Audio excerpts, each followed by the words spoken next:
John is definitely the mystic of all the evangelists. Matthew is very political, tying all the prophecies of the Messiah to how Christ fulfilled them, claiming his rightful title as Lord.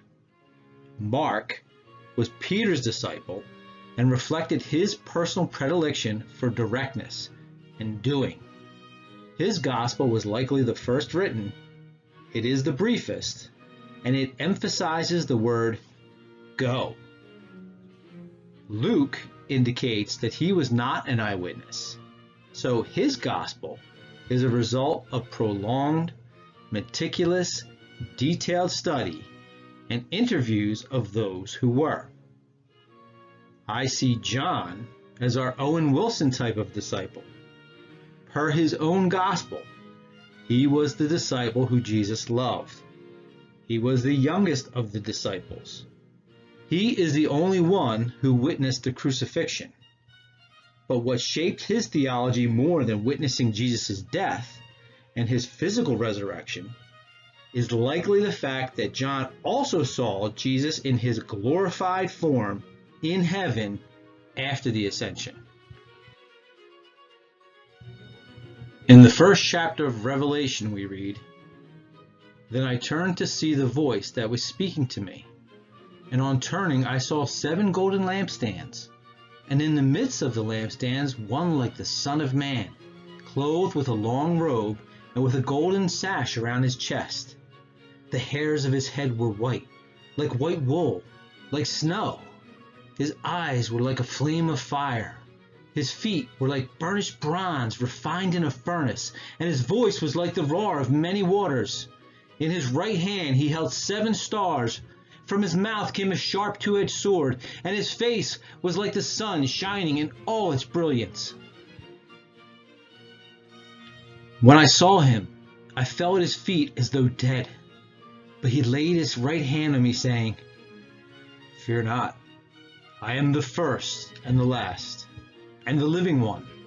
I died, and behold, I am alive forevermore, and I have the keys of death and Hades. Write therefore the things that you have seen, those that are, and those that are to take place after this.'" He goes on for 22 chapters with this type of language, so it should not be any surprise why the 3 other Gospels are called the Synoptic Gospels, whereas John's is its own thing altogether. That is not to say his Gospel is in any way contradictory to the others in content. Not at all. It only differs in structure and depth. The 3 Synoptic Gospels focus on this plane and tell us the what of our faith. Go, do, believe, etc.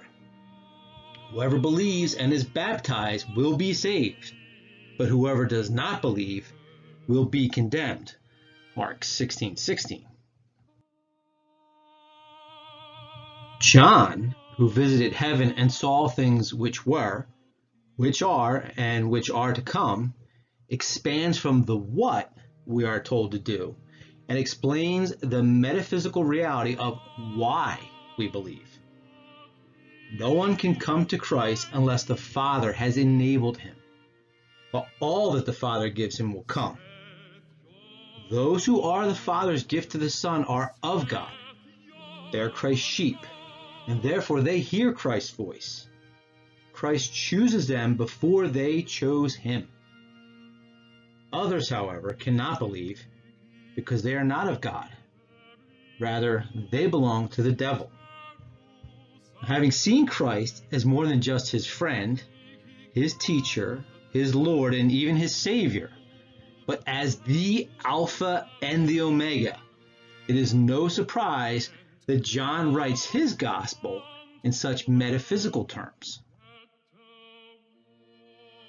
In the beginning was the Word, and the Word was with God, and the Word was God. He was in the beginning with God. All things were made through him, and without him was not anything made that was made. In him was life, and the life was the light of men. The light shines in the darkness, and the darkness has not overcome it.